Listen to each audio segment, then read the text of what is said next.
Hi guys, it's Silvarret again, and I'm back with another episode of the tutorial series, and in this episode I'm gonna do the path work.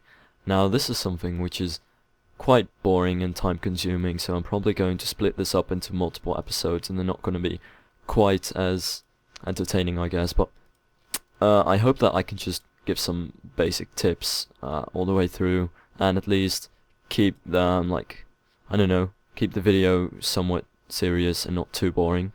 I always start, when it comes to pathworks, I always start off with the paths themselves and then start off with the borders around them, just because it's easier if you do the path covers first. So I'm just gonna do some path covers on the sides of these paths right here. Now this is just going to be a sidewalk, and it's just for multiple reasons, but I think the main reason is probably just because it looks good. Now this is an easy way to make your paths look pretty good without actually having to add too much to it. Sidewalks also is always something that looks pretty nice. Now I already see a problem over here because this part does some weird terraforming stuff, and this is not a conforming path set. So for this part I'm probably going to get rid of the sidewalks altogether, because it's really hard to do sidewalks on paths that go up to a hill or something like that.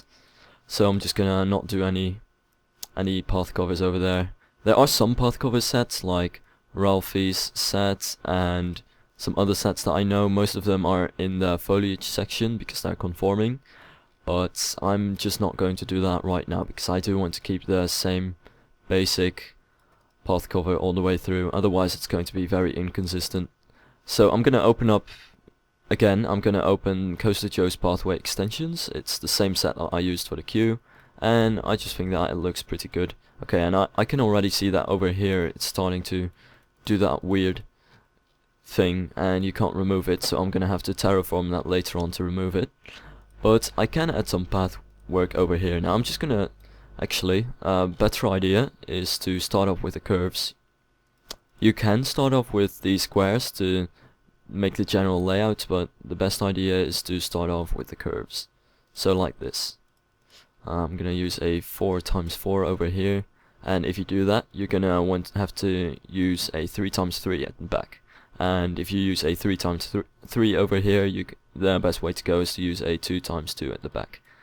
And for these diagonals, I do want to keep everything round and smooth because that just looks good. So I'm gonna use these diagonals.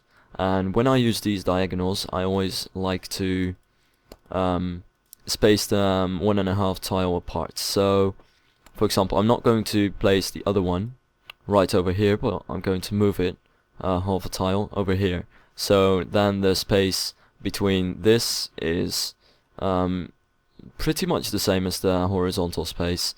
So let's check it. Let's add this as well. And then you just need to add the diagonals. And then oh wait, I messed that one up, sorry. Okay. And then add the diagonals. And then in the middle, I usually, what you can do is actually take these half ones and just fill them up. But if you've got a very small curve like this, I always just use quarters all the way through. And the reason why I'm doing these weird pathworks all around the roller coaster is because the setting, of course, is in a theme park. So if you have a theme park, you're most likely going to have quite a lot of pathwork around the roller coaster. Also, a roller coaster, you can kind of consider it part of the scenery. I mean, there are some people yeah, I know that I do it, who just look at roller coasters, you know, and those people who are like, you know, I'm not gonna ride it, or I will ride it, but I want something cool to look at. Like, pathworks around a roller coaster is always a great idea, because a roller coaster is pretty much part of the theming, because you want it to look good and you want the people to actually see what the roller coaster looks like. Okay, so now I am going to take these diagonal to straight pieces again,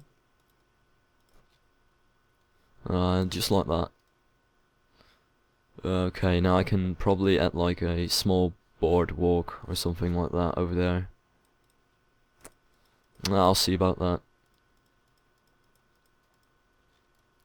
But before I do that, because this is a path that uses the in-game textures for the path itself, I'm going to make this straight, because otherwise it's not really going to work. Yeah, just like that. Okay. Let's check if everything is good. Alright, now I can continue doing this boardwalk thing. Which is not really a boardwalk, but whatever. It's this is one of those paths that are pretty much just there to have a nice look at the coaster over the lake. And I'm just gonna expand this. Wait, no. Now I'm not sure whether I'm going to have a sidewalk on this side as well, because I know that I sometimes abuse my sidewalks, but parks don't usually have sidewalks everywhere. Like, some paths have sidewalks, some of the big paths, main paths have sidewalks, but not everything has sidewalks. And I think I'm just going to keep the sidewalks to wherever the roller coaster is located, and I'm going to use them on these sides, but not on this side, because that's probably, yeah, that's kind of sidewalk overkill. Okay, now I'm gonna take some diagonals again to fill in these things. It's always a bit, yeah, annoying when you need to fill in all these little diagonal and quarter tile pieces. But yeah, it does make the set very flexible, and that's one of the reasons why I like this set so much. And I'm just gonna fill these in so I can use the half path cover just to do all this. Okay, that is great.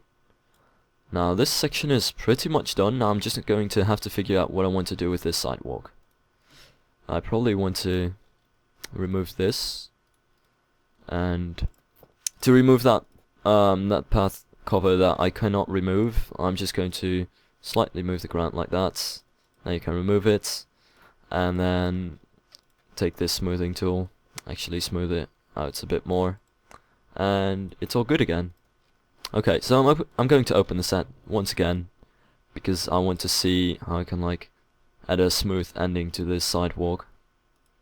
Transitions when it comes to paths are pretty hard to pull off, but they are pretty important if you want your paths to look good. So I'm probably just going to end this sidewalk with a pointy straight to diagonal section. Yeah. Let's see. Oh wait, it's already intersecting over here, isn't it? Okay, no, that's still good. Let's see what I can do with this. Yeah, okay, that's actually, that's not that bad. That's a pretty good ending to a sidewalk. Okay, I'll just do that, and I'm going to fill these things in again. And as you can see, the diagonal parts, even though they're diagonal, they're just about as wide as the straight parts, because you have that extra half tile space in between the diagonals. Okay, now I'm going to continue using these path covers on this little hilly area. So once again, I'm going to start off with the curves, because that's generally the best idea. Just gonna let this run around the track over here. Maybe take a little more distance.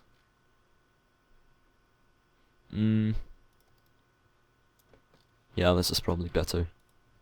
And again, a 3x3 at the back. It could be a little bit closer, actually. Let's see. That's probably a bit too close. I mean, paths can't be too close to the roller coaster, because that's going to get dangerous. And you'd have to add coaster nets to protect the shit, but that's quite a hassle, and there aren't any coaster nets for curves yet. Okay. Just gonna use some diagonals over here again. You can also use these diagonals to make large curves, like 5x5 curves that no set has. You can just make them yourself with diagonals, I guess. And I'm just going to count from here, just to see where this thing is going to end. Let's see, I do want it to connect to this part though, so I'm probably going to end it over here. Yeah. Okay. That should be good. Let's check it though. Add some diagonals, and yeah, that's good. Okay then.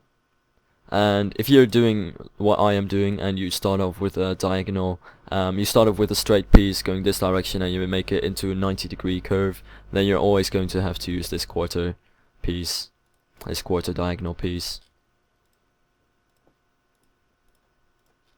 Okay.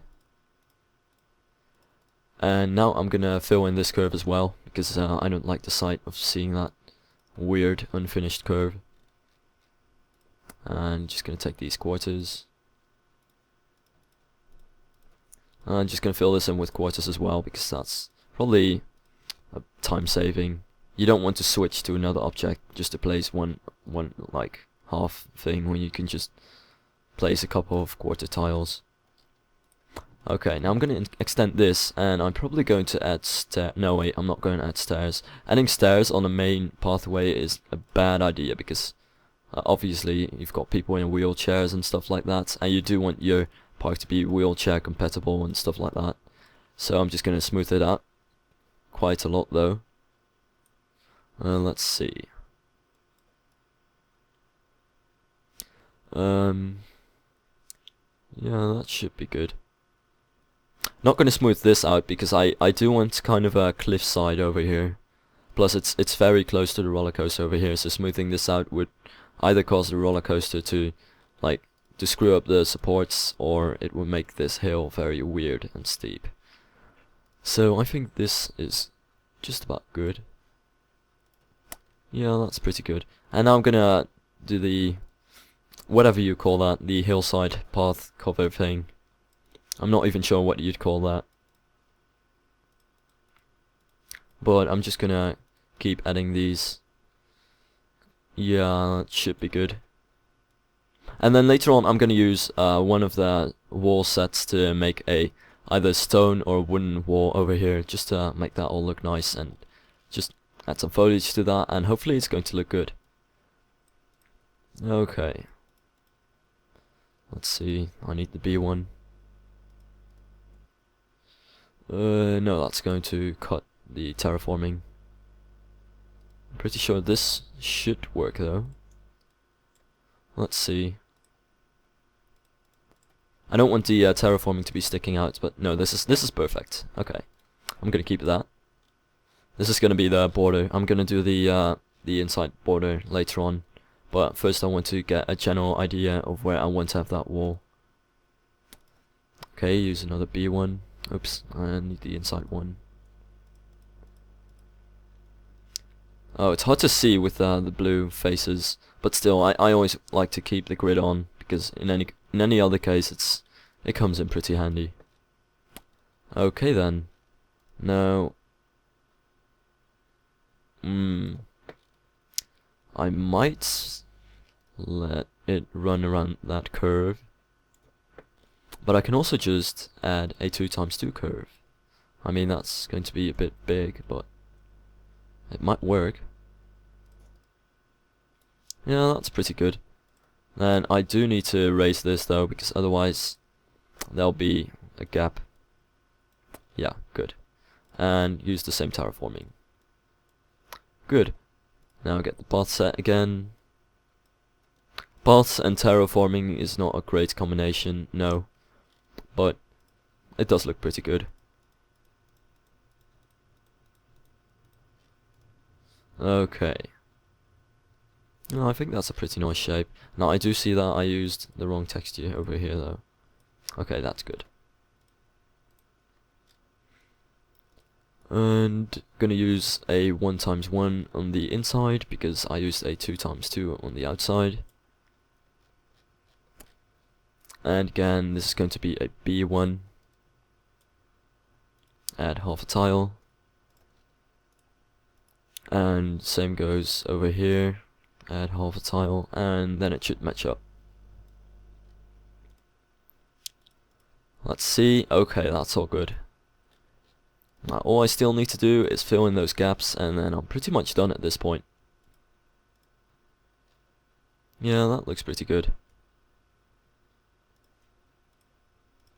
Okay, and quarter one and a quarter diagonal, and then I think we're pretty much done at this point. And that is, I guess, enough to fill an episode with.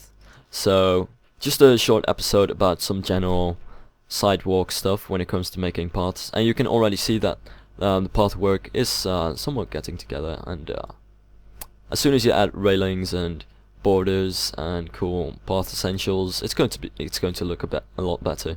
So in the next episode I'm going to cover the wall for this part, and I don't know what else I'm going to do. I'll just see that then. So till then,